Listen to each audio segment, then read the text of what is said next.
Well, hey everyone, my name is Nathan Jones, and if you're new here, welcome. I like to talk about all things movies, specifically Blu-rays, but today we're going to be continuing with my 100 Years of Movie series. This time we're going to be talking about the 1970s, and the 1970s is just a gold mine of films. But this time I have a really great friend of mine, film blogger Sam, to join along on this journey. And so welcome, Sam. How are you doing?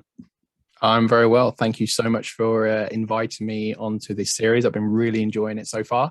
And I'm very thankful that you allowed me to do the 70s because the 70s is my favorite decade for cinema. It changed the landscape for film in all different sorts of ways that I'm sure we'll get into. And yeah, some of my very favorite films of all time are from this decade. So I'm looking forward to delving into some choices that we've both made, and yeah, just to go over the decade. So yeah, thanks for inviting me. Well, yeah, I mean, the 70s, like you said, is such a transformative decade. We saw a lot of those experimental things happening in the 60s, and they would really kind of take flight. And I feel like in the 70s, they definitely were like kind of a kick to the face. Maybe it would be a good way to say it to a lot of the different types of films that would come out around this time period, because we finally were able to show some grit and a lot of blood and violence, but also reality kicks in too, not just with that, but I mean in the stories themselves. And so I'm sure we're gonna have a good time just talking about definitely one of the I guess it's considered the silver age of cinema. I don't know. Yeah, there's probably people would say that, but a lot of people's favorite movies come from this decade. So I'm sure we'll jump into that. But I guess before we jump into this and our picks, for people who are unaware, so what we're going to be doing is we're going to be talking about the decade, but we're going to be picking 5 films each, and these are 5 films that we want to showcase that are some of our favorites from this decade, kind of showcasing a little bit from what this decade has to offer. But we're also going to have some honorable mentions as well. And a lot of our honorable mentions, I think we're both on board with this. They're probably going to be a little bit more the mainstream, more popular films in our honorable mentions, the ones that you might already know. But if you are watching this and you want, let us know some of your favorite 70s films in the comment section down below. But make sure to watch the whole thing. Hopefully that way we can possibly cover the things that you might not hear. But if you have anything that you didn't hear from us today, let us know in the comment section down below, because we're going to have some good times with that. So for sure. All right, so Sam, let's jump a little bit into some honorable mentions. I guess first, is there any direction you want to start us off with? Oh, right. I've just picked up my honorable mentions off the floor. So I've only got 6 honorable mentions here. Let's see. Thinking about films that changed the landscape of film, maybe. So this is widely regarded as one of the greatest films of the 70s.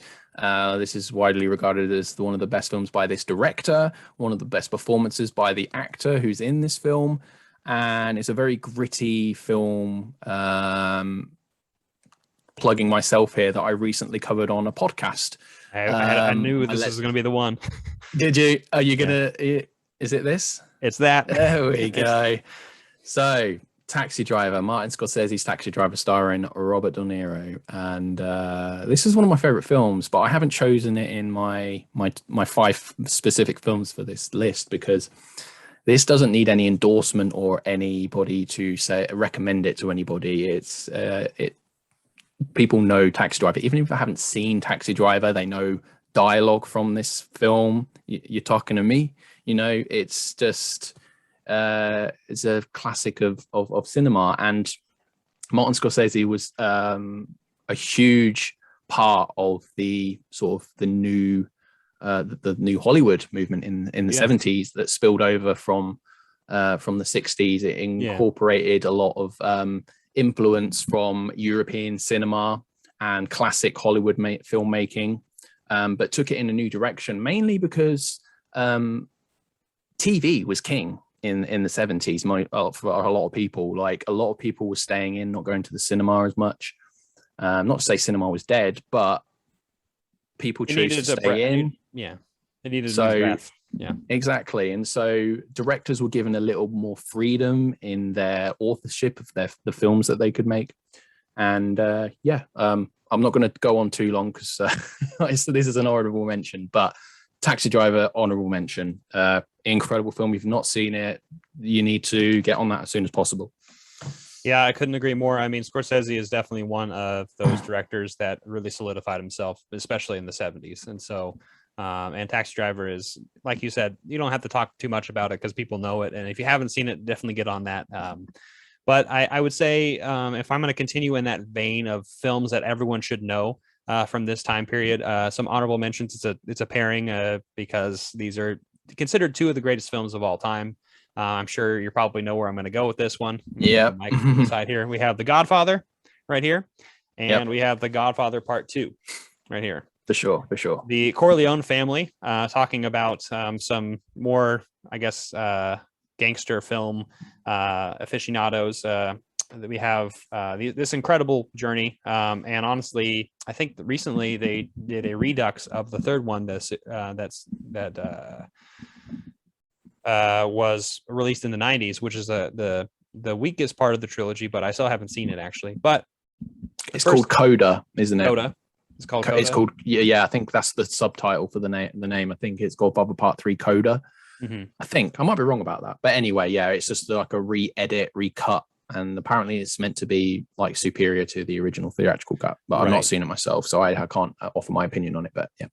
But yeah, Francis Ford Coppola, another one of those directors that kind of was really solidified in the 70s as one of the mainstays for the American New Wave, I suppose, for these filmmakers. And I mean, Godfather, these films have been shown on television nonstop almost all the time since it's really came out. And so I have nothing really to say. I'm sure some people even remember the VHSs, like the double VHSs you would get, because the movie's long. They're both very long films. But yeah, they're incredible films. And if you haven't seen either Taxi Driver or the first two Godfathers, I'd highly recommend checking those ones out. So those are some classics we're getting out of the way. What's next for you? Next up, let's do this quickly. 1979 is a very, very good year for cinema. I've gone on record to say that I think 1975 is the best year for cinema ever, but 79 is also a very, very good year. And one of those reasons is because of Alien. You might have that in your honorable mentions as well. I actually do have the 4K, but I left it on the shelf. Alien. It's a very important sci-fi horror film by Ridley Scott. It's a masterpiece in suspense, and it was more of a horror film than what the films in the franchise later became more of a action horror. It's more of like a haunted house movie in space, but then it's not haunted by ghosts, it's haunted by an alien xenomorph creature thing. Anyway, Alien, nothing needs more to be said about that one. And then I'll follow up another 1979 film, which is very loosely science fiction, and it's one of my very favorite directors of all time, and that's Andrei Tarkovsky's Stalker. This is a very difficult film to recommend because it's a very very slow, methodical, almost meditative film, and the style is not for everybody. But if you like something that is meditative and methodical and it's very philosophical as well, it's gorgeous to look at. I mean, it's beautifully shot. So if you're into great cinematography, it has that going for it, at least, if you're going to check this film out. But yeah, this has a lot of rewatchability for me, even though it's like close to 3 hours long. And Tarkovsky's a master. I truly believe he's one of the top 5 directors to ever have lived. And Stalker, I won't spoil it, but this is very loosely science fiction. If you ever watch this, you may think, well, where is the science fiction element in this film? It sort of slowly becomes apparent as the film goes on, and particularly towards the end of the film, there is some sort of supernatural science fiction-y moments, but incredible film. I absolutely love this. I need to watch more Tarkovsky. That's the big thing. I've only seen Andrei Rublev, which I think I talked with Cris. But that's definitely one of the ones that I have like floating above me, being like, okay, watch me. You do need to be in a certain frame of mind for them. But when you are in those frame of minds to watch those Tarkovsky films, they're amongst the most transcendent experiences I've ever had in watching a film. Truly, it sounds kind of corny to say that, but no, it really elevates. He really elevated the medium of film and what can be achieved. In general with the art form, and there's a reason why many people regard him as one of the greatest. I think Bergman said that Tarkovsky was the greatest filmmaker of all time, and if Bergman says that, then if Bergman, who many people regard as the greatest filmmaker, one of the greatest filmmakers of all time, says that Tarkovsky is the greatest, then you should probably listen to Bergman. So, your pick now, pal. Yeah. Well, actually, I wanted to mention real quick. Speaking of the transcendent experience, when I saw Andrei Rublev, I saw it in theaters. Nice. And that was just something that was just so engrossing. And I think that's another reason why I think I haven't really watched it at home, is because I have a hard time getting engrossed into a film, as a lot harder of a time to do that because I'm not in the theater. And so I definitely need to like just completely like shut off everything and be like, all right, focus on the film. So that's what I'm going to be doing when I watch more Tarkovsky. I know you mentioned this, and we might actually mention this. I might as well just do a double pair of 1975 films.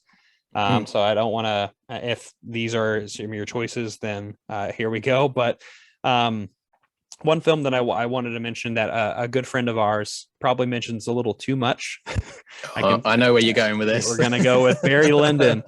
Yeah. Shout out to Elliot. You're wonderful. Well, and also welcome back. Welcome back, pal.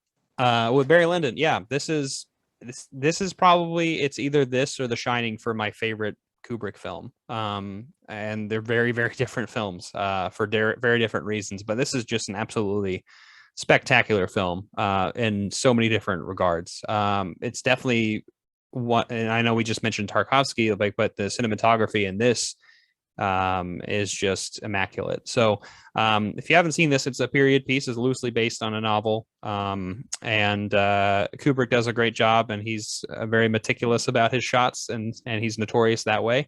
But yeah, Barry Lyndon, incredible film. And I wanted to bring that up. Anything to say about this one? It's amazing. Everything that Kubrick made post oh my god, I can't remember the name of it. Dr. Strangelove. Oh, Dr. Strangelove, yeah. Everything that he made post Strangelove, I think is like a masterpiece or close to a masterpiece. Like, Kubrick is probably my second favorite director of all time. So Barry Lyndon is gorgeous. It's, if I had to rank it just off the top of my head, it's probably in the top 5 most beautifully photographed films ever.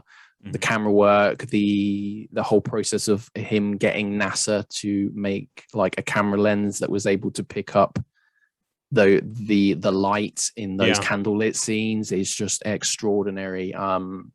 If you haven't seen Barry Lyndon, watch it, because if nothing else, it's a feast for the eyes, but it's also very well put together in terms of its story structure, and it's very well acted as well. Great characters. It is a masterpiece, but amongst many Kubrick masterpieces. Yes, and then the film that actually should be in my top 5, because this is a movie I've seen a million times. It's my favorite movie from this year, and it's a silly one too. Monty Python and the Holy Grail. Very good. I told myself with this top 5 that we're going to be doing, I want to talk about films that are not as talked about, but with the Holy Grail, this is a movie I can quote from back to all the way to the end of from the beginning to the end of the film. It has so many moments. It reminds me of when I was in college, when I would go around the campus pretending to be on a horse with a friend, clicking and clacking, making coconut sounds, noises. Yeah. And actually, for the few people who know this, my voicemail has not changed in 12 years. And my voicemail is actually a Monty Python joke. So if anyone who ever has called me before gets a voicemail, you'll catch that little bit. But I love this very, very silly film. I love the troupe. I love the flying circus, and I love all the people involved in this, and all the movies that they've been in. It's like since they've been in like A Fish Called Wanda, and there's so many great things that they've done. And Terry Gilliam is a filmmaker, and it just there's like, there's a lot of creativity with these guys, and so I cannot praise this film enough. It's exactly my type of comedy. I love it. Highly recommend Holy Grail and all the Monty Python. What about you? I completely agree with that. I always find it interesting that people outside of the UK really like Monty Python because it's very British humor. But that's not to say that people from outside Britain can't appreciate it and love it, because I know there's a lot of people, like for yourself, for instance, from the US who absolutely adore it, and it has a lot of influence on like American comedies and things like that. But yeah, it's very quintessentially British, and but I love it. Yeah, it's amazing. Yeah, I was influenced pretty early on with a lot of the things that I watched, and just the way I like comedy. And so luckily I've caught on to some of that, even though I maybe am not fully aware of all the regionalistic qualities and tendencies that it might have. But I picked up on it enough to really appreciate it. And that type of, I guess, maybe black comedy mixed in with like you're kind of laughing at yourself really sticks to me. And I think that is something that as a lot of Americans, depending on where you come from, can have a hard time really kind of just laughing at yourself. And so I'm glad that Monty Python taught me a good lesson there. What about your next thing? Next up is a couple of horror films, because it's weird. It's strange because like horror is possibly my favorite genre, but generally, if I was to like make a ranking of my all-time favorite films, not many horror films would make it. It's such a weird thing. I just like horror films, which may sound strange to people, is very much a comfort for me. It sounds very bizarre, but I find them, some of them are horrifying and scary, but a lot of them I find them quite cartoony, and I grew up watching cartoons, so it's just the adult version of that. However, this is not, for instance, this is not one of those films. I'm talking about Tobe Hooper's masterpiece that is the Texas Chainsaw Massacre. Let me get that on the screen here. Oh, that's a nice addition. Very nice. Book, yeah. This scary, is the scary movie. This is the second sight release. So yeah, it's got loads of really good special features on it. Actually, the packaging's just generic, but I'd rather have that one. Trust me. It's got there's 2 discs worth of extra stuff on here. It's amazing. This changed the landscape of horror. Extreme, like very low budget film. It was extremely effective in getting across the terror and the scariness of the situation without using actual like blood and gratuitous violence per se. There are some shocking moments in it, but there's pretty much not any gratuitous violence in it, if that makes any sense. It's all implied for the most part, and it's very, very effective, very creepy. It's one of my favorite film. Favorite isn't the right word, because this is not one I watch terribly too much, but it's had a lasting impact on me. Influential. It's very influential, and I think it's an essential horror film that I think even people who aren't into horror, where it has like, say, your violence, your blood and your guts, this is something you can still watch without it being gratuitous, because it really relies on the implied terrifying situation that these people find themselves in. And Leatherface is iconic. I truly think this is a masterpiece of horror, and one of the best that early 70s cinema had to offer. So out of my collection, I'd say that's probably one of the most terrifying things I have in my collection, because I'm not, the horror that I'm into, which I'll talk about in a second, is a little bit different. And so that one, it's definitely one like it's really hard to watch, but the reason I have it is because of its influence, and mainly because like I have enjoyed it subsequently after watching it a few times. But I'm like, it's a movie that it'll stick to your head if you're watching it. And then lastly, I can't mention the 70s without mentioning this glorious, colorful horror masterpiece from the master that is Dario Argento, and I'm talking about Suspiria. Oh, very good. I knew you were coming up with this. You did you? Right. This is an incredible release from Synapse. They have the normal Synapse right here.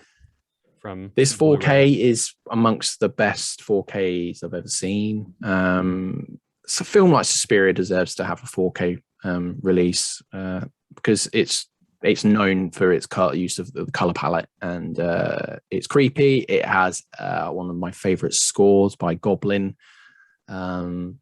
It's just incredible. It's essential horror. It's possibly Dario Argento's best film, and it's just a great reason why 70s is the best decade for film. And I love this. I need to get that 4K because now I'm kind of looking at it. I was like, well, I could have a better version of this movie because it's incredibly colorful, like you said. Yeah, it is. I mean, the Blu-ray I have, it's not that one, but that looks fine. Like, I have no issues with that Blu-ray I had, but because Suspiria is one of my favorite films, and I think it's one of those things that to upgrade to the 4K, if it was done right by Synapse, thankfully. So it is definitely worth an upgrade because it looks superb, like incredible. So genre film getting these 4K restorations at the minute from places like Blue Underground and stuff is just it's a wonder that these sort of films are getting the treatment. But anyway, there's some honorable mentions. If you have any more, or I'll just do one more. I'll just do one more since we're already in the horror vein, but this is probably one of the most influential horror movies of all time. And I remember my dad talking about this movie being on television and scaring the hell out of him. Literally, I want to talk about The Exorcist, William Friedkin's The Exorcist. Nice. There's no way that you can't talk about the influence of the type of horror movies you'll get again in the mainstream, I guess, kind of sense, where this is still considered to a lot of people, especially people who maybe have a little bit more faith than me, might still be terrified by this a little bit. And a lot of people already kind of know the background, or at least the production side of things, how a lot of weird things happened around the time that it was made, and some deaths that happened. Some pretty supernatural things, but William Friedkin, this is not going to be the last time I'm going to be talking about him, just to give people a hint. But The Exorcist is just such a incredible film that, like I told you, my dad, I remember him telling me, like, I watched that as a kid on television. It was like, how in the hell did they allow that to be on TV? kind of a thing. So hearing those stories is just incredible. Just around the time period in general, because the 70s was just such a different time, because TV was such, like we were saying, such a big influence, and everyone, I mean, even if you didn't go to the theaters to watch a lot of these movies, like, you would see some of them on TV years later, maybe in the late 70s or maybe in the 80s, as they're reruns. But it's just so crazy that the influence of television really played a big role in this kind of foundation of where a lot of these would go. So. Yeah, for sure. I love The Exorcist. I've actually got The Exorcist 3 ready to watch for Halloween, and I've heard a lot of people say that the part 3 is scarier than the original. I don't know how much stock to take in that. I mean, I'm surely that the first one is more influential. Well, that looks like a nice addition. Is that Scream Factory? Yeah, it's a Scream Factory. I will say, if you are going to watch it, watch the theatrical cut. Because I have seen both this and the director's cut, and the director's cut is just super choppy. And when I say that, I mean, like, some of the film, it's all filmed in different ways. I guess some of it's remastered or mastered in a different way, and it takes you in and out of the film, and it just really messes with you. So the theatrical cut, at least in this Scream Factory edition, is the way to go. And actually, I've heard people talk about that and saying, like, well, this is one of the cases where the theatrical cut is better than the director's cut. But yeah, where do you have it on? I've got the Arrow video release of it, which is meant to be quite a good release. So yeah, I'm going to be watching that in October. I'm sort of at the moment, I'm curating my October watch list at the minute, and that's one of them. So I'm looking forward to watching that. I need to get on that, honestly, because I've been in the horror mood lately myself, and so definitely I'm probably going to watch a few horror movies here and there until I get to October, but save the good ones for that month for sure. Do you want to jump right into our choices? Yeah. So let's go for this. Film that I discovered last year through a fantastic YouTuber and podcaster. I think he's been on your channel before, Brian Sauer. There's absolutely incredible work with regards to Blu-ray releases, and he's very knowledgeable about film, and he's just such a pleasure to listen to him and watch his videos. But I discovered this film through a recommendation through him, and I'm talking about the Indicator release of Cisco Pike. Ooh, yeah. This is from 1971. It stars Chris Christopherson as Cisco Pike, who is like that's better. He's an ex-con trying to go straight, basically. He used to like deal drugs and things like that. He's also like a struggling musician, so there's some music in this film from Chris Christopherson, which is fantastic. And he is coerced by a corrupt police officer played by Gene Hackman to basically sell what is approximately worth of marijuana of $10,000 worth of marijuana in one weekend, which is a very steep, ask for someone to do, even when they have connections. So, and it's about Cisco going around meeting all these various shady people from his past who he basically doesn't want to have anything more to do with because he wants to go on the straight and narrow, but he's been coerced by Gene Hackman's character to do this for various reasons. And this really is one of my favorite films from the 70s. I was blown away by this. This film didn't have much. It was basically critically wasn't well liked upon release in 71. And then apart from a few, what they called when they show a bunch of films by the same actor or same filmmaker. Retrospective, that's the one. Thanks for that. They had like some retrospectives of Chris Christopherson's work, and it was screened in various places. But this, from 1971 until 2006, this didn't have a home media release. Oh, wow. So not many people have seen this film. And then obviously Indicator, thank you, Indicator, doing the things that they do, restored this, and it's in probably my top 5, apart from outside of box sets. It's in my top 3 Indicator releases. It's such a discovery, one of my favorite discoveries of the last few years. It's very gritty. It's got great music. It's set in LA, and it uses the locations very well. And it has a very fantastic small supporting role by Harry Dean Stanton in it as well. I love Harry Dean. Yeah, I mean, he's my second favorite actor of all time. My favorite actor of all time is Philip Seymour Hoffman. I think he's the Don. He's one of the greatest actors ever. I just watched Doubt for the first time. Okay, cool. Yeah. Good performance again from him in that. Harry Dean Stanton is my second favorite, and he is so good in this. I can't really sing enough praises about this. It's if you really like gritty, edgy 70s film, I mean, this looks so good because it's, even though it's restored beautifully, it's just a high definition. So it's not like a 4K scan of it, but it looks pristine, and the grain is just so beautiful to look at in this film when you're watching it. I know some people don't like that. They get distracted by period. It's just the materials that they were working with, and it really does add to the gritty, hard-edged feel of the film as well, like aesthetically pleasing to me. And I know anyone who's like a hardcore 70s nut, they'll get a kick out of this if they've never seen it. I think this special edition might still be available. I think so. I don't think it's sold out yet. You do need this. It is incredible. You will not, next time Indicator have a sale, you buy something from Indicator, pick this up. It is amazing. And yeah, I can't really say much more about it. It has some fantastic special features on here as well.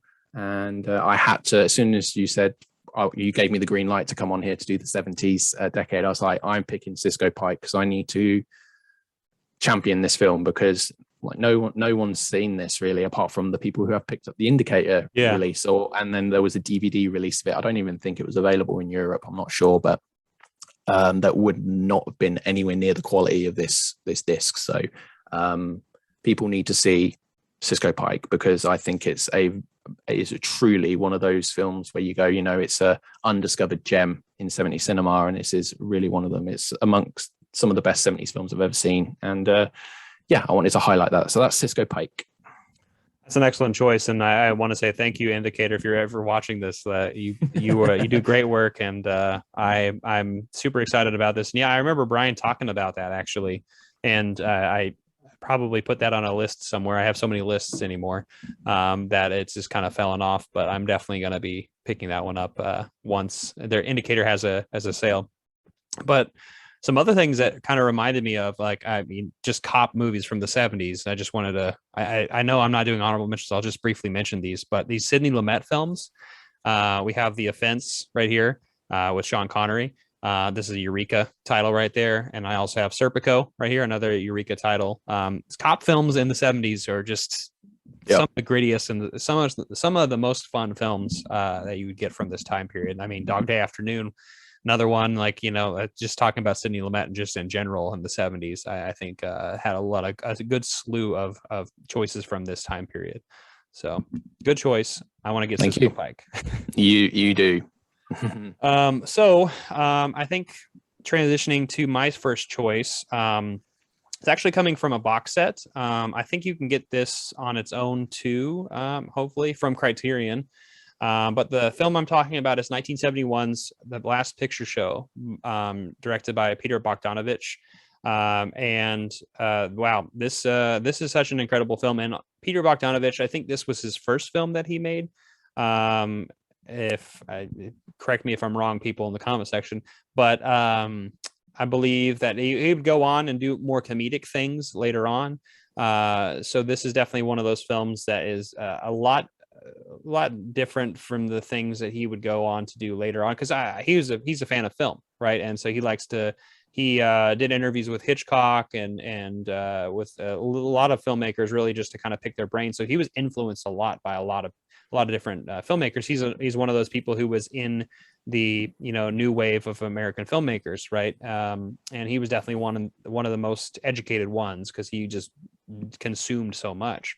But The Last Picture Show it's about this really small town in Texas that it's kind of just dying, and the cinema itself, hence the name of the film, is dying, and they're actually about to have their last show, right? And that's kind of just a small little crux of the film itself, but it really is just following these different teens as their kind of coming of age story and their sexual awakenings and a lot of the mistakes that they make. And there's just incredible performances by like a young Sybil Shepherd in this movie. Jeff Bridges is in it as well. And they're really, really young because this is 71. Timothy Bottoms is in it as well. And these guys were, like I said, unknown at the time, but eventually would go on to do other things that were really big. Have you seen The Last Picture Show, Sam? No, unfortunately, I've not seen that one. I know a little bit about it, but I've never actually watched the film. But yeah, this so it comes in this BBC. BBS. I don't know why I said BBC. Anytime you say BB, you immediately think that. But the BBS story right here, this American Lost and Found box set from Criterion. This is probably my favorite movie in the collection. And this is speaking of American New Wave. It has Easy Rider. Has the monkeys in it with Head. It's a weird collection of these different British and American combinations of things. And I don't know. It's a really great set, and I think it has a good eclectic mix of filmmakers here. So I would highly recommend this set, but I would also highly recommend The Last Picture Show, which is probably the most serious film in the set. I don't know how to describe it because all of them have such different tones to it. But The Last Picture Show, is the only Peter Bogdanovich movie that I've seen so far, I will say. So people who have seen his other work can tell me more about those, but it's definitely one that has had a huge impact on my mind, and that's the reason I want to champion it and I want to talk about it, is because it is something that is just incredible for somebody who I don't think had made a film before this, really. And it goes to show how much he worked with people who were relatively unknown and did such a great job at it, and it has such a lasting impact too on filmmaking. So Last Picture Show is my first choice. Awesome. Very cool. That's a recommendation for me to pick up something in the future. So thanks for making me spend money. Yeah, that's what we're here to do, everyone. Excellent. Oh, God. Right. My next pick is from 1974. Yeah, 1974. And this is a very interesting film from this director. Sort of a director who was sort of done with Hollywood at this point. He was fed up with the system, even though New Hollywood was like emerging, or was very much in swing at this point when this film came out. But he sort of abandoned ship and went to make a film in Mexico. And I'm talking about Sam Peckinpah's Bring Me the Head of Alfredo Garcia, which I think is Sam Peckinpah's best film. I know a lot of people think The Wild Bunch is, or maybe Straw Dogs, controversially, but this film follows a group of people who are hunting for a man called Alfredo Garcia. And basically a crime lord in Mexico wants the head of Alfredo Garcia because he has made his daughter pregnant. And he doesn't like this. So there's a bounty on Alfredo Garcia's head, and it follows the story of various different people trying to find this individual to claim his head. And it is one of the best like neo-Western films out there, I believe. I truly do. It has a really interesting production history. As I said, Sam Peckinpah was almost blackballed from Hollywood because he chose to make it in Mexico. So it was like an American film produced in Mexico, and a lot of things to do with like unions and, things like that. But he didn't care. So it has an incredible lead performance by Warren Oates as Benny, who's our protagonist. He's sort of likable but unlikable at the same time. He's a very flawed character, and a lot of his flaws are kind of despicable. But there is enough saving grace in his character to keep you interested in his journey. And he goes on this journey to track down Alfredo Garcia with his partner, his girlfriend. Coincidentally, Chris Christopherson from Cisco Pike is also in this film in a small role. So it's sort of like a tedious link there from my first pick to this pick. And this film in recent years, it was, as I said, it was at the time it was released, was panned critically. Like no one liked this film, apart from one individual, Roger Ebert. He gave it 4 stars. He thought it was basically a masterpiece, even when everybody else basically thought it was trash. But in recent years, this film, as a lot of films do, they get a reappraisal. Like people look at it through a different lens. Like sometimes films are ahead of their time and people can't appreciate what a filmmaker was trying. And this is an instance of that. And I just wanted to bring this up. I think I talked about this in my first ever video on YouTube. I remember seeing this. Which looking back at that video, it's so cringy. But hopefully, I've got a bit better on talking on camera. But this is a film that I still don't think enough people have seen. Particularly if you're into westerns, it's not like your classic Hollywood western. It's, as I said, it's like more of a neo-western. It's quite violent in places, as Sam Peckinpah films can be. But it's very funny in places as well, which can surprise you, particularly with No, I won't spoil it if you've not seen it, but I yeah, haven't there's seen it. okay. So Warren Oates has a conversation with someone in his car, and it's very, very funny. You'll know what I mean if you ever watch this film, or if you've seen this film. Don't spoil it in the comments, but let me know what you think of the scene in the car. Yeah, it's funny. It's good. It's great. I love this film. It's just it's again. I picked a lot of these films because they're like really gritty. Again, I think this is a 4K. This is a 4K restoration. It's not 4K disc, but the actual transfer that's been put onto this Blu-ray is from a 4K restoration. That's an Arrow release, right? It is, yeah. It's Arrow Video. Yeah. So that's what it looks like on the inside. Yeah, and it's the grain. It's so good. I love the grain. Give me all the grain. Not too much grain so I can't see what's happening on screen, but I just want that detail.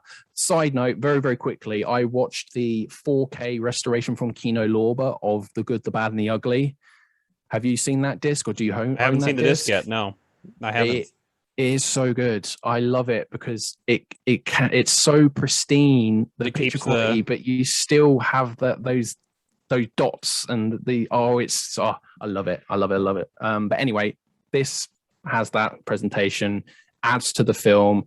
There's a lot of it set in like desert, and there's a lot of dirt tracks, and it's very orange in tone because it's in the desert and there's lots of sand and dirt, and the grain just adds so much to that. It's just gorgeous and very interesting film. A lot of subtext and things to say about American culture as well. So I love this. Which is why you flew to Alfredo Garcia. Yeah, that was my second pick.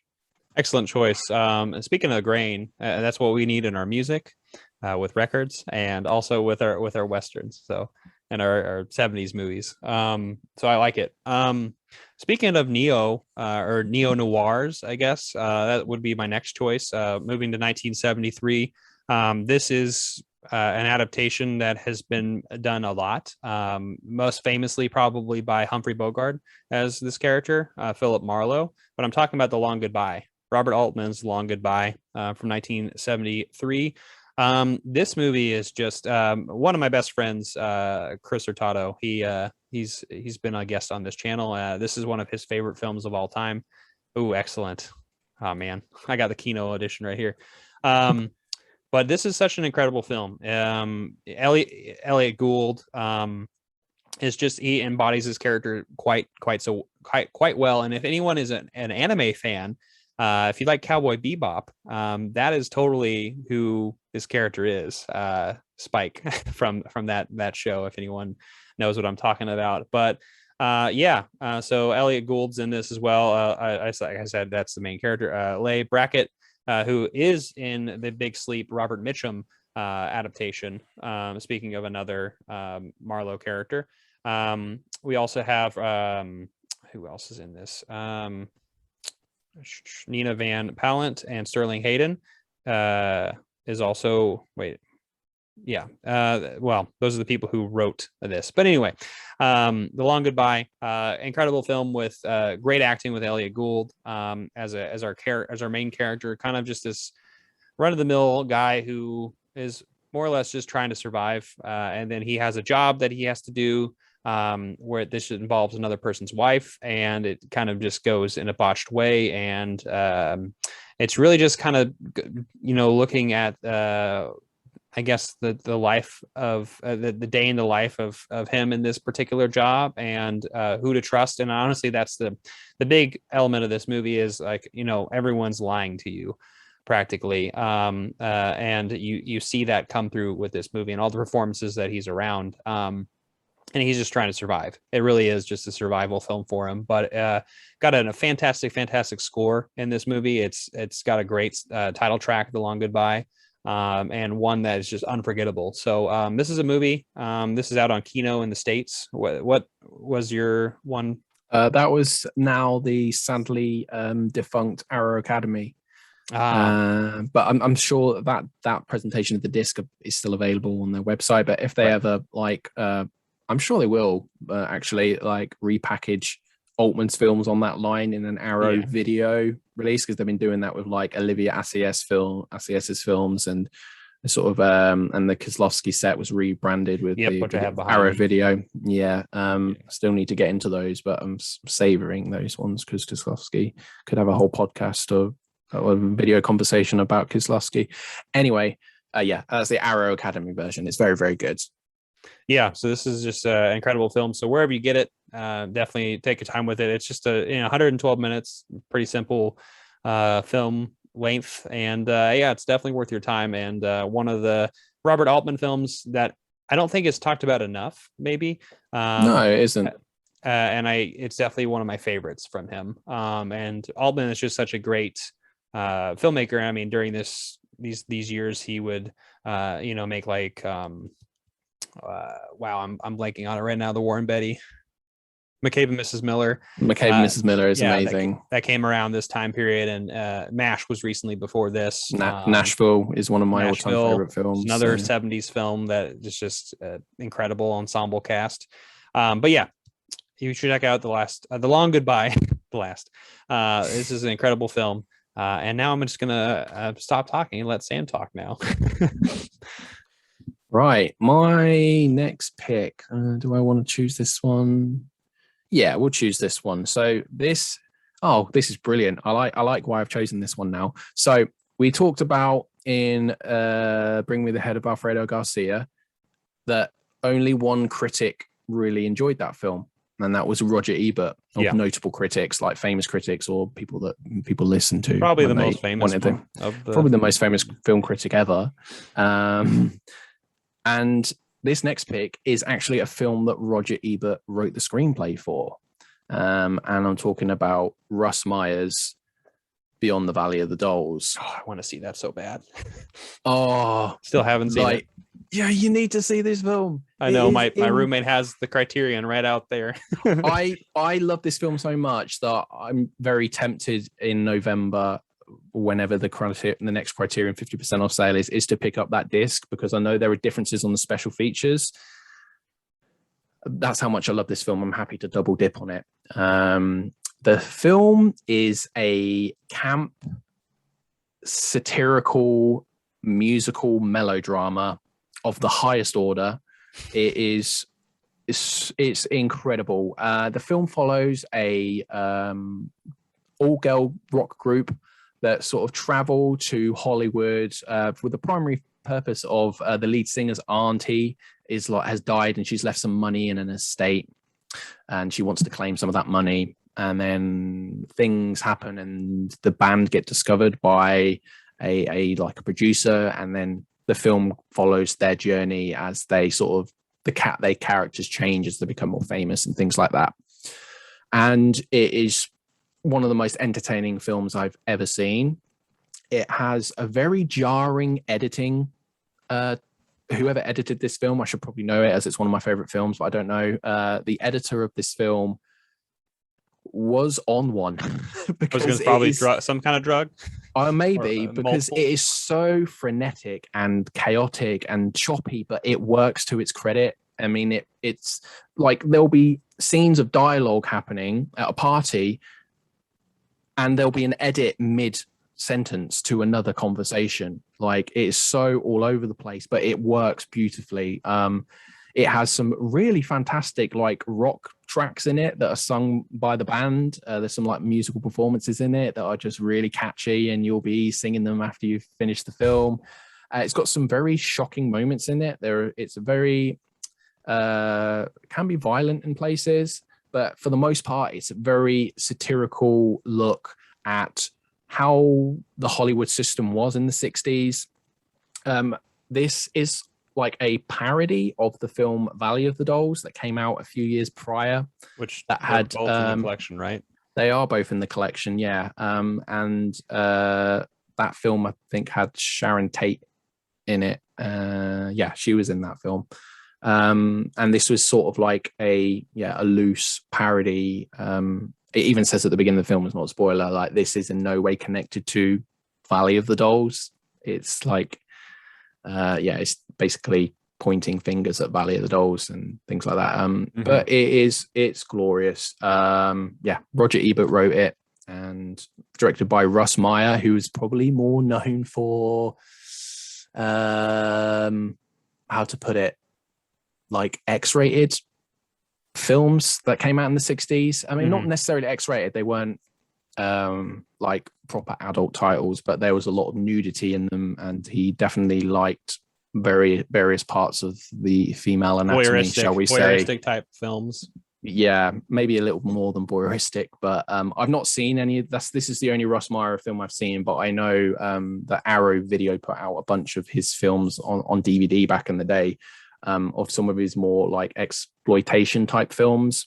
This is a masterpiece in my opinion. I really love this film. Yeah, you should see it. I think I knowing your tastes and watching your channel these last couple of years, I know that if you watch this, I mean, even if you watch it by yourself, you'll have a great time. But if you watch it with people, you'd have even better time with it. Mm-hmm. Yeah, so that's what I've been told. That's my third pick. Man, that's just making me want to see it now more and more. Speaking of my roommate, though, this next movie is a movie I watched with him and actually had such a great time with. And I've talked about this before on a podcast, but also I'm sure I'll talk about it more on my channel later on, because I've been going on a Hammer journey. And as many people who are aware, Hammer films kind of in the 70s, this is when they would go away for a bit. This is kind of the last part of their little history of their golden period, I suppose. And I'm talking about The Legend of the Seven Golden Vampires, which is a Shaw Brothers production. It's a martial arts film mixed with a Hammer film. Interesting. And so you're seeing Peter Cushing, who's in this film. This came out in 1974, I believe. Yeah, 1974. So you're getting a lot of martial arts films around this time period, because we haven't mentioned Bruce Lee, but all his movies are in the early 70s and are incredible. But martial arts films are becoming a lot bigger in the States. So a lot of Hong Kong imports are coming. And one of the things that is also came with the UK and the Hammer is this crossover with vampires and kung fu. And this is just one of the most fun films I've ever seen, especially coming from Hammer, because this is actually one of the earliest Hammer films that I watched, because I watched all of the Dracula films. And this is considered to be a part of that in some way, because Dracula it's really silly. At the very beginning of this film, Dracula somehow, there's somebody who's traveled from China on the Silk Road and more or less takes the soul of Dracula and imports it into China. It's a very crazy, convoluted thing. And the climax of this film is probably one of the weakest things, but it's quite silly. But the film itself, Peter Cushing is actually doing kung fu in this movie in the 70s. This is an older Peter Cushing. This is a few years before Star Wars. Speaking of films, I need to see this film. It's a fun film. But yeah, this is one of my favorite Hammer films ever. And actually, this is the UK. I think in the US it was titled something even sillier. Let's see. The Seven Brothers Meet Dracula, right there. And there's also one sister, because they have to leave her out, of course. But yeah, it's about that troupe of brothers who are more or less enacting vengeance with the help of Peter Cushing, who's in China as our Van Helsing character, right? And as he is in the other Hammer films, and having to take down Dracula in China, which is of all things really, really fun. But yeah, this is a great movie, and I would say if anyone has not seen any Hammer films, or has maybe seen some of the more gothic horror types, and they're like, that's not really something that I like as much. But if you want to go in a different route, maybe more of a campy route, Legend of the Seven Golden Vampires is the way to start it off, I think. Yeah, it's a great one. But you haven't seen that one though? No, my Hammer journey is pretty much non-existent, which is, I have a few of the Indicator box sets, but I haven't found an opportunity or been in the mood to watch any of them. But I've been following your Hammer journey on YouTube, and it makes me want to watch them. But I'll get round to it. I know I will, because I wouldn't have bought it. I bought the sets otherwise. But Yeah, I'm definitely intrigued about that one because it sounds like a blast. So Yeah, watch it with friends. I mean, watch it with your partner. I think I yeah, think you both would have a fun time with that one. Yeah. awesome, cool. Okay, my next pick is I don't. This one doesn't really need any endorsement. It's a late '70s film from '78, and cornerstone of horror. And I'm talking about John Carpenter's Halloween. This is Music's the playing in my mind immediately when you say that. This is a quintessential horror film. It's one of John Carpenter's best films. This steelbook is absolutely gorgeous. This is the 4K release as well, and it looks phenomenal. Basically, if you're going to buy 4K discs, buy things that were shot on film. Don't buy like anything that wasn't shot on film. Well, not necessarily. That's bad. But films on if they're on shot on film and they're 4K releases and they're restored right, they just look incredible. And Halloween is no exception to that. This didn't necessarily invent the slasher genre, but it definitely brought it to the mainstream. At the time when this was released, this was the most profitable independent film of all time. I think it had a budget of around $300,000 and it made close to $70 million at the box office, which is insane. Damn. Net profit. Yeah, it's like the poster child for how to make your money back on a film. And you can't tell that this film it was made with $300,000. I mean, it looks fantastic. Mm-hmm. The techniques that we use in it, like point of view from Michael Myers' perspective, and the music written by John Carpenter is amazing. Not only was he a very talented director, he was a very talented musician. It introduced the world to Jamie Lee Curtis, who went on to have a very, very successful career. And I don't know what else to say about this. This is something that I can watch every year, anytime. I can. I've watched this recently. I'm going to revisit the Halloween franchise leading up to October, because Halloween Kills comes out in mid-October, which I'm quite excited for. I know there's a lot of differing opinions on some of the new Halloween that came out in 2018. I had fun with it.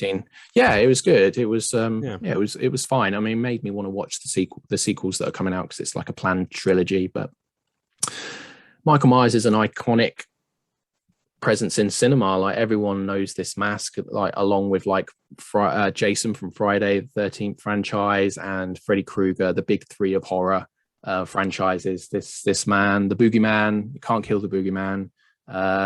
Pure evil, just the embodiment of evil with Michael Myers, and it's one of the greatest horror films ever made, in my opinion, and it will live forever. And it's one of the reasons why he'll live forever. And it's one of the reasons why I think the 70s is one of the greatest decades, because it had this gem that came out towards the end of the decade. So yeah, that's my fourth pick.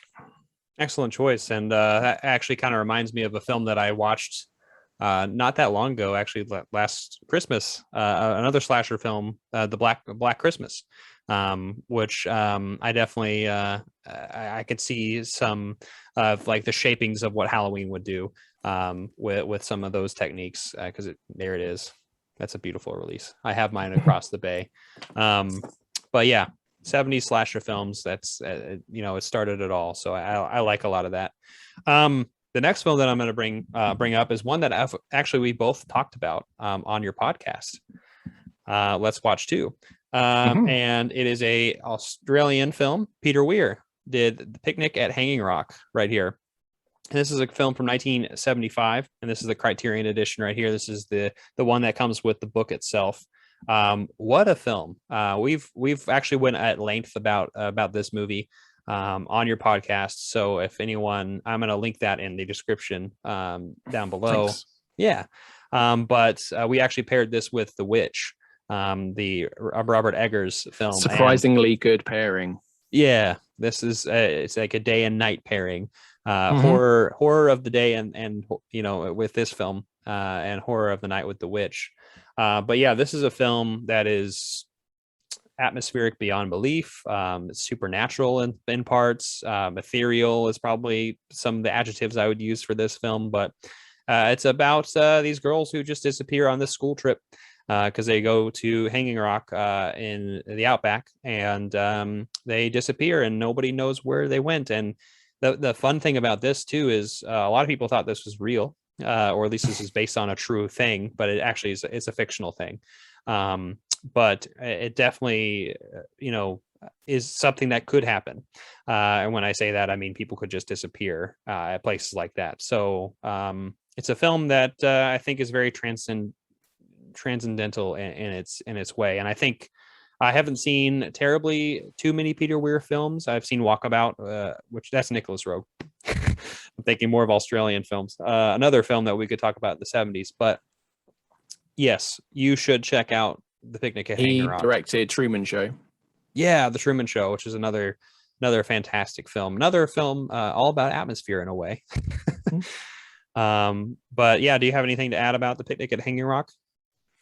It's amazing. As you said, we talked about it on the Let's Watch 2 podcast. And yeah, there's a lot of subtext to that film.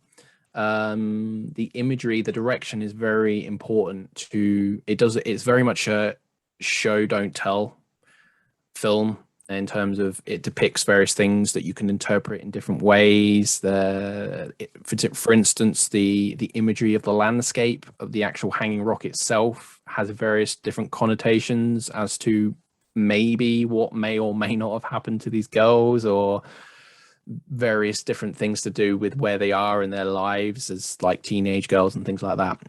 It's great. It's a fantastic film and a great representation of Australian cinema. So yeah, and I'm glad we were able to talk about it. So if anyone wants to hear more of our thoughts on that, links in the description down below. What's your last choice? I think I've talked about this film to death recently, but I can't stop because it's one of my favorite films ever now. I think you know what's coming when I lift this up, but it's from 1975, which I think is the greatest year for cinema, single year for cinema ever. And I'm talking about the masterpiece that is Andrei Tarkovsky's Mirror. Mm-hmm. I was looking for it. That's what I was doing. Yeah. This is a very enigmatic film. I mentioned Stalker as one of my honorable mentions. This is even more so enigmatic. It's a lot shorter. This film's like only an hour. When I say only, it's like an hour and 40 minutes long. It's not as much of an intimidating runtime as say Stalker or Solaris or Andrei Rublev, which are all close to 3 hours long. This is a very, very much more of a pared down. It's a very personal film for Tarkovsky. I would implore anyone who watches this to do, not before watching it, but after watching it, to do a lot of reading around. I mean, the book that comes in this Criterion release is very informative. And even then, it's not as comprehensive as I'd like it to be, because I love this film to death. I have to stop myself from watching it. I mean, I've only seen it 3 times, but I have to physically say, no, there's so many films you haven't seen. Watch those instead of watching this again, because it is truly something else. The film is a collage of memories and dreams. It uses actual real life newsreel footage from Soviet Russia from wartime in the war, Second World War. And yeah, it's just a pastiche of a man recalling his life from his childhood to having his own child, to his mother and like his ex-wife and things like that. It's very disjointed is not the right word, but it's very surreal, and you never know at what point in time you are with this in this man's life. But that's not important. It's very much about the mood and the emotional connection that you would have to a particular scene. Not rewatchability, but this film very much rewards rewatching. So on the first time I watched this, I think the first time I watched this was about 18 months ago. And I thought, man, I've just seen something very profound. And I couldn't get it out of my head for a few days. And then a few days later, I actually watched it again, which is something nowadays I do not do, because I have so many films to watch, and it's very rare that something has an impact on me that I would choose to watch something again over watching something new for the first time. But nonetheless, I put this in again like 3 days later. And then I was like, that's one of the best films I've ever seen. And it instantly went into like my top 10 films of all time. And then Criterion announced this absolutely superb release. I mean, it was a long time coming, really, because I think all of Tarkovsky's films will eventually get on the Criterion collection, which I'm very happy about. And then this came out, and as soon as it arrived, I watched it the day it arrived, which is something I don't always do as well. I buy a lot of films, but sometimes I buy a lot of things and I won't watch it until sometime later. I'm always keen to get things, especially when things are limited edition. You want to pick it up to make sure it doesn't sell out. But this isn't a limited edition. This is Criterion. As long as this like remains in their rights, they'll keep printing this. But I watched it again, and I was like, this is contender for the best film I've ever seen. It's only slightly pipped by Mulholland Drive for me, but I can honestly say that if I watch this a few more times as I grow older, I could see this becoming my favorite film. It's very hard to recommend though, because it's very much a mood piece, and if you can't connect with the mood of the film, you can appreciate maybe the artistry in some of the images that are presented to you, because they're very striking in places. It's very, very poetic in its imagery. But if you can't connect with the vibe of the emotion that's trying to be portrayed here, I can see this falling flat for some people. But if you do connect with it, it is such a rewarding piece of cinema, and I truly adore this film. I could talk about this for hours and hours and hours, but I can't because I don't have the time. But you do have to be in the right mood to watch this, because I know you probably haven't watched this yet because you're waiting for the mood to strike you. Yeah. Mm-hmm. But it's something that you do need to pay full attention to, because there are so many nuances in scenes that even like on first viewing you may not get. But luckily it's not a 3-hour epic, so a rewatch isn't too taxing on your time. And I would implore people who've seen this, who thought it was okay, like interesting, to give it another go, because something might click on that second viewing to make you understand why it is regarded amongst directors. The Sight and Sound poll that comes out every 10 years. I think this was like 19th out of the top 100 greatest films of all time from directors voting. So you know that people who appreciate the artistic the art form of filmmaking absolutely love this. You could almost, it's not quite the same because it's not about filmmaking, but you could almost pair this with like 8.5, because it's a rumination on someone's life and what everything means, and just everything that's led up to a certain point and things like that. It's glorious. It's amazing. It's 10 out of 10, a star, first-rate filmmaking, and it's one of the best things I've ever seen. And if I had to only pick 10 films to watch for the rest of my life, this would be one of them. So that's Mirror, and I've talked way too long about Mirror. So your number one, not your number one, but what's your last pick? Well, that movie sounds profound, and honestly, I've been wanting to watch Mirror for a while, because I remember, I want to say right when I was first starting off on YouTube, like making content, around that time I was consuming other channels and other mediums talking about films that were influenced in some of the like Sight and Sound, and looking at different lists and whatnot. And Mirror popped up quite a bit. And I remember watching clips of it, or at least people talk about parts of it. And it's a movie that's probably going to be really hard to describe to somebody else, but it is very hard. But I certainly am like really looking forward to the chance when I get to that spot where I want to watch that movie. I think you talking about it has definitely piqued my interest a little bit more, and I think I might add it to the top of the list of the things I need to watch. So excellent recommendation. The next and last movie I'm going to say, I don't have it on me right now because I have a friend who is borrowing it and has borrowed it for a long time, unfortunately. So, but it's not a film that like I'm like desperately wanting in my life at the moment. But it's from 1977 and is actually an adaptation from a 1953 film, The Wages of Fear. And I'm actually talking about Sorcerer. So Sorcerer is a remake, like I said, directed by William Friedkin. I told you I'd bring him back up again. William Friedkin made this amazing action thriller it's not even that. It's not even an action film. It's not an action film. It's a thriller.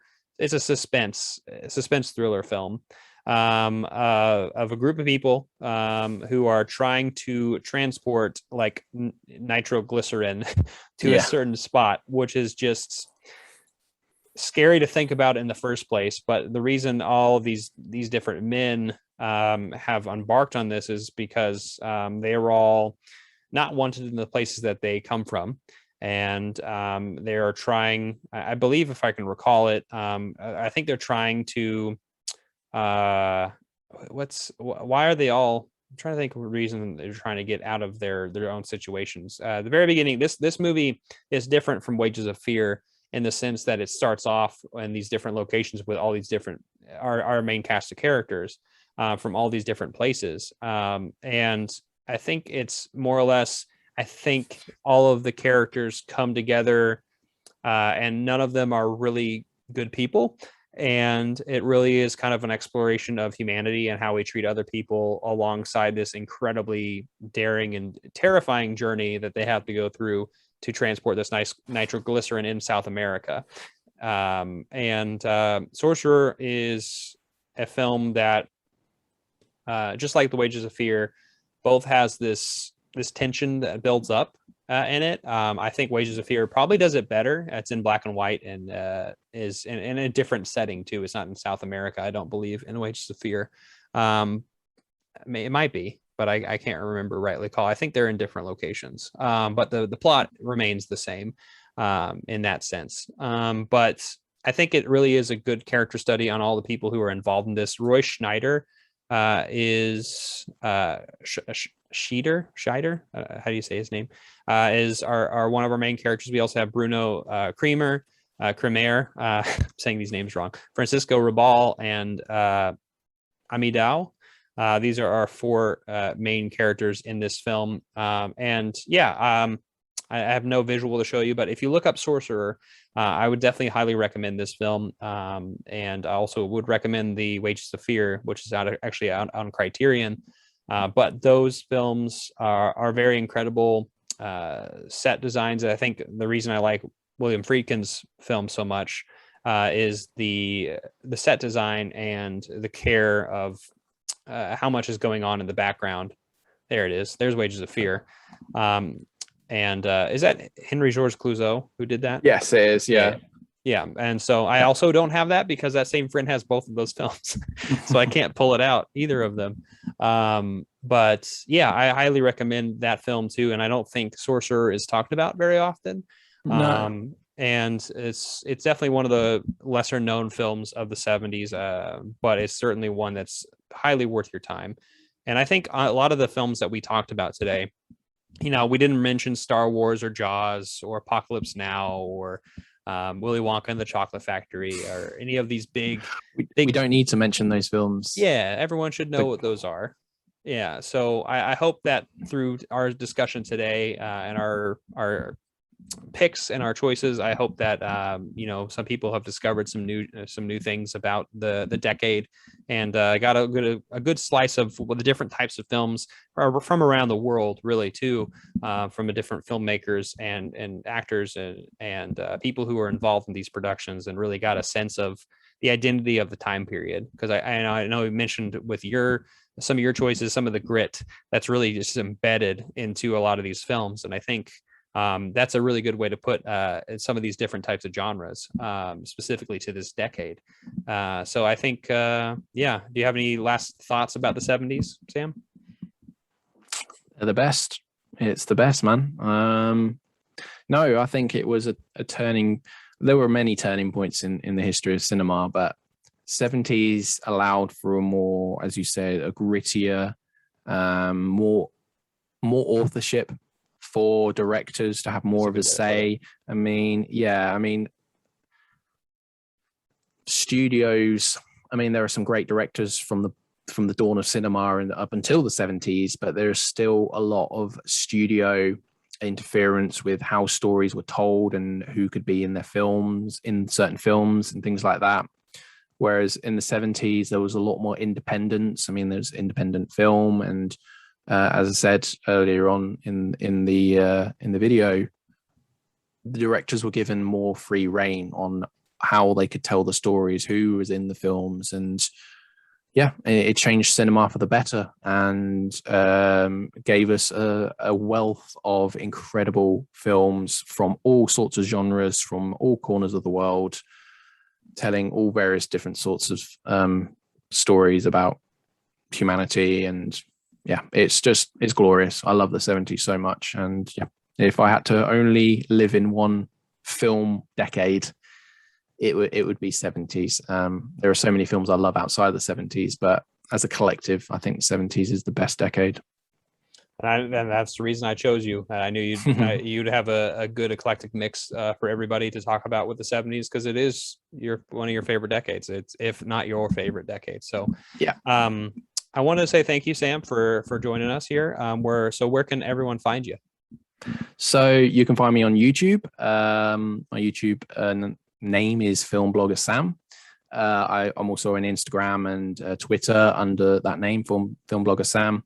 And as Nathan mentioned in the video, we've collaborated on on my podcast, which is called Let's Watch 2, which has a website, which is letswatch2.com, and it can be found on all various streaming platforms. And yeah, thanks very much for having me. It's been an absolute blast to talk 70s films with you. Yeah, I had a great time talking today. And if anyone wants to continue the conversation, definitely be sure to check out all those links in the description down below. Follow Sam in those various places. And yeah, tell us what your favorite films from this time period was, because I'm sure we didn't cover some, and some underwatched and underappreciated gems are probably some stuff that we haven't even seen or heard about. So let us know in the comment section down below. Once again, thank you, Sam, for joining along, and I hope that everyone enjoyed this little video. And if you have some time, check it out. Give this video a like, comment down below, share, hit the notification bell, and we'll see you next time. I'm not jonesing around.